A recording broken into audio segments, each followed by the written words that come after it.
because we are a city that is full of incredible and special people.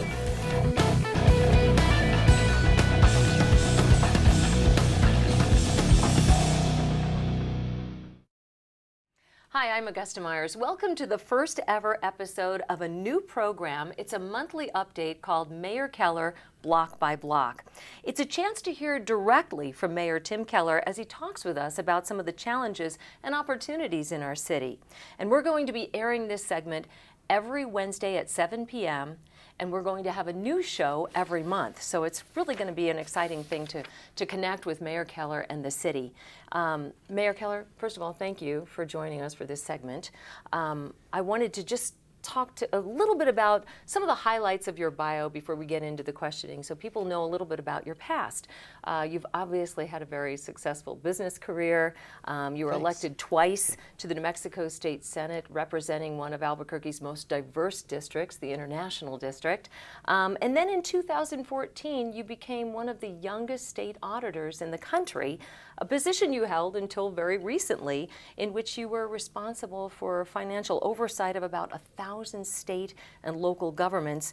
Also a position in which you pushed the office to the forefront of the state's critical issues, leading the charge on a broad range of transparency issues. So you've been busy, and now you're the mayor. And I really want to thank you again for being here, but also just tell you how great it is, I think, that you've been able to connect with Albuquerque as you have. Thank you. I appreciate it, and it's an honor to serve in this role. And you know, when I went through the campaign process, it was really an extraordinary way to connect with what's going on in the city. And so even though I had run, you know, in neighborhoods like the International District and represented that community and then got a feel for the whole state of New Mexico, there was nothing like running for mayor of Albuquerque. And when you go through something like 56 public forums, you literally go block by block and learn about the city. And I think it actually makes any mayor a better mayor. And I'm certainly, I think, well equipped to come into this role, even because of that process that Albuquerque put me through and that they participated in. And so I really appreciate that. I think it's something that we should do for, you know, all election cycles. And hopefully it means that I can actually represent folks in the same way that we discussed on the campaign trail. Absolutely, and it sounds like a very interactive process. Now, that said, it probably prepared you also to hit the ground running, being one of the very shortest transition periods in the history of any mayor. You know, it's true. Because of the runoff election nature, we had about 8 business days for transition. Wow. And so that's almost unrealistic. And so I wanted to focus kind of initially on maintaining city operations. And so we filled a lot of key interim positions. We asked a lot of folks to stay for a couple of months. And that actually has worked out well. I mean, I think the city's running fine on a day-to-day basis. And now I can get down to business in terms of how do we make our city safe, inclusive, and innovative. Wow, that has been a very fast-paced you know, kind of introduction for you. And on top of that, you've been making a number of civic appearances and talking to different groups since you've been mayor. Let's take a look at that.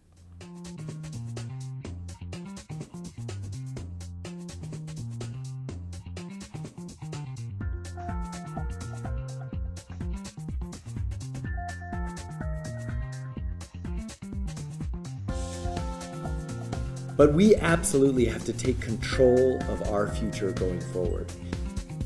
Above all, a city needs a soul if it is to become a true home for human beings. You, the people, must give it that soul. I want to thank you for what you've done and also ask you to enroll others, ask everyone in this room to help us build that collective soul for Albuquerque so that we can be the best Albuquerque that we can be.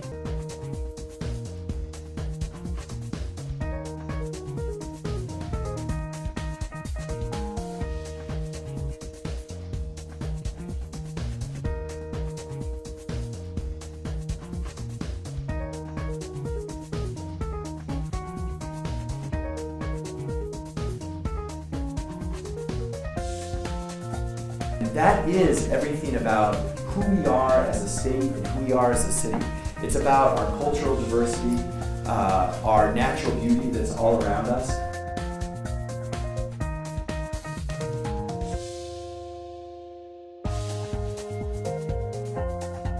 I think we've made a lot of progress on where we're at in terms of reforms with the DOJ and also our police department. And I think we're in a great place there, especially given that we've only been in office for a few weeks. So there's been some good surprises and some not so good surprises. So fiscally, more challenges than we thought. But I think in terms of APD leadership, we're in a great spot. Well, my goodness, you have been busy, and that really proves it. But seems like you've had a little bit of help, obviously. Joining us now is the Chief Administrative Officer for the City of Albuquerque, Sarita Nair. And Sarita, you have quite the bio yourself.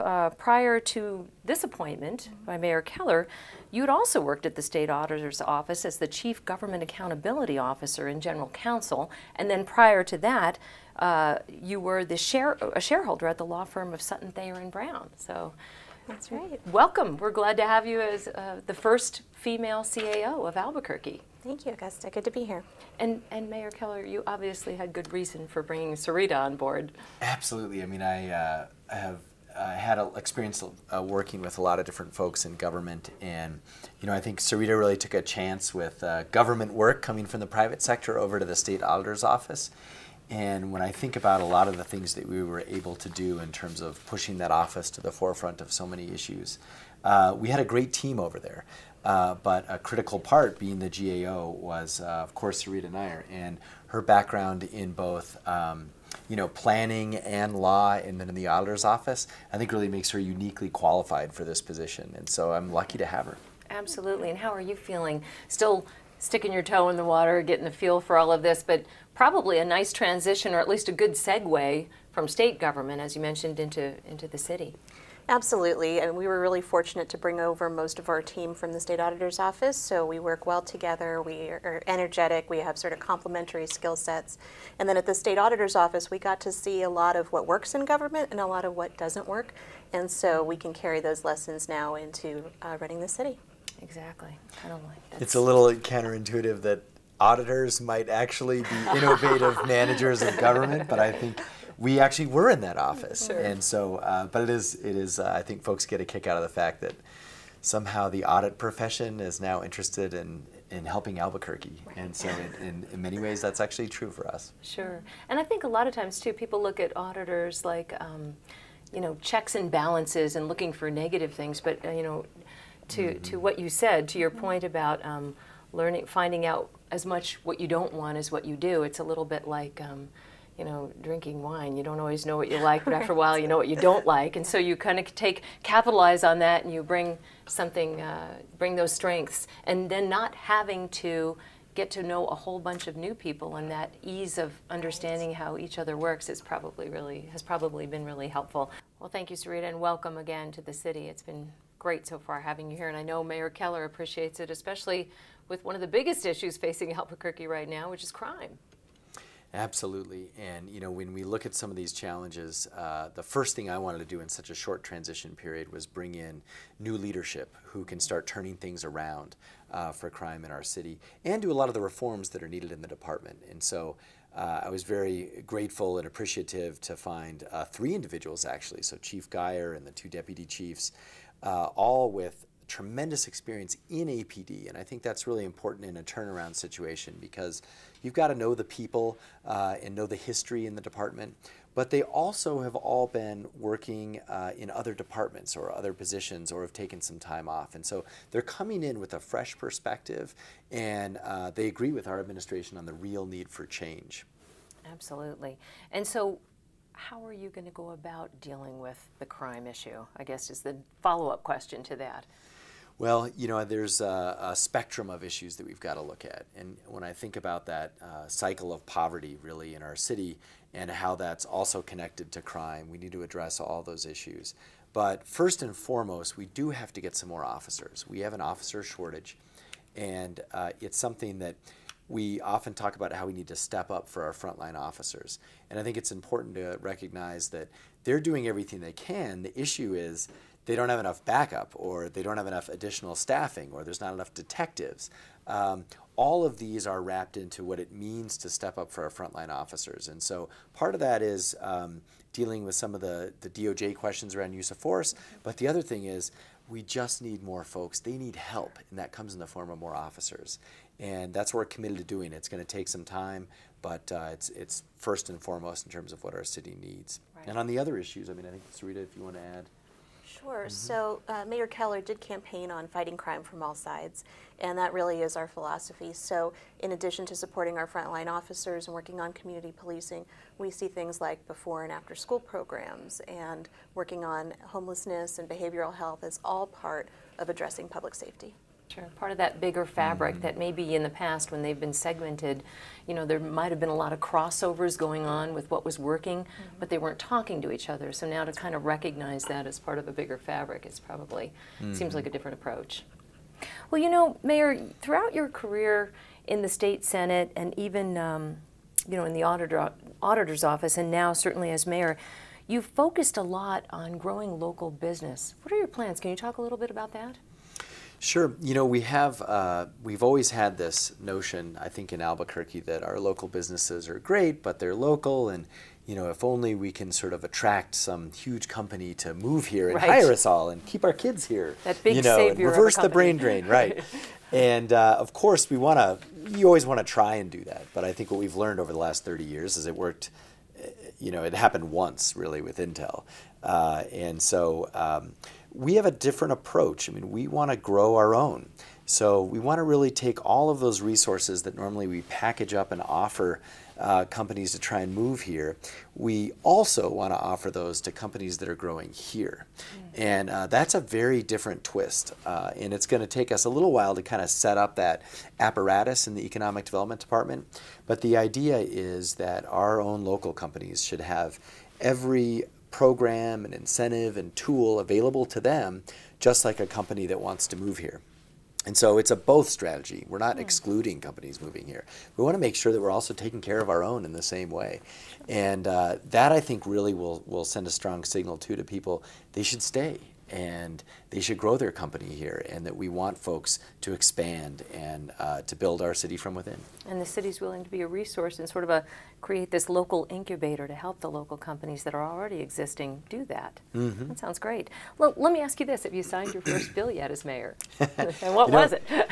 I did, and we actually did 3 more this morning. Oh, wow. And so it's funny because being in the legislature, you know, I was on the other end. I would pass a bill, and then you go to the governor's office, and they give you a little pen, you know, as a little memento, which we don't have those yet, but they're on order. Oh, so, good.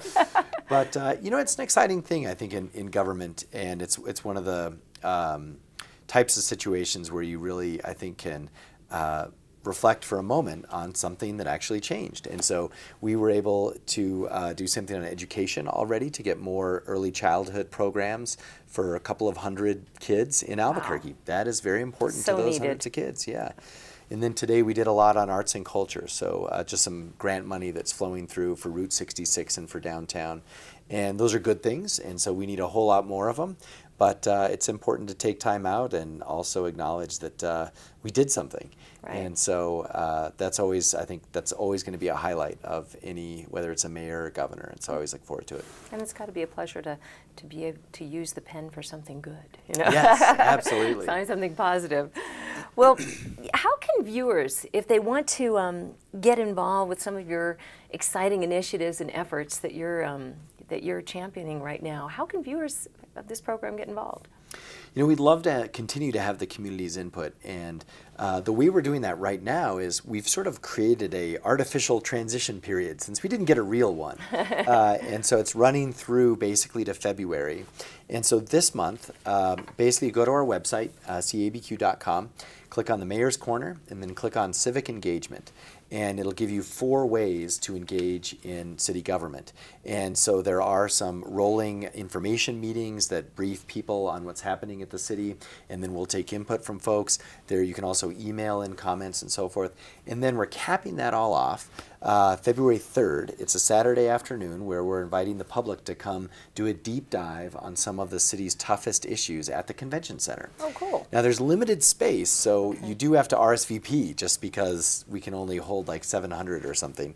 And so go to that same website and you can log in and RSVP for that event. We'd love to hear from folks. Awesome. And I know you said cabq.com, but you meant cabq.gov. Which I do all the time. That's okay. I You're just want to make absolutely sure. right. That's the website you go to register, is the www.cabq.gov. And of course, you can also stay in touch with Mayor Keller on Facebook and just Twitter, just by looking up Mayor Keller, and of course watching this show, which again we'll have a new one for you next month. Mayor Keller, Block by Block. Sarita Nair, thank you so much. Welcome as the new CAO. Mayor Keller, thank you for taking the time to talk to us, and we'll see you next month. Thank you.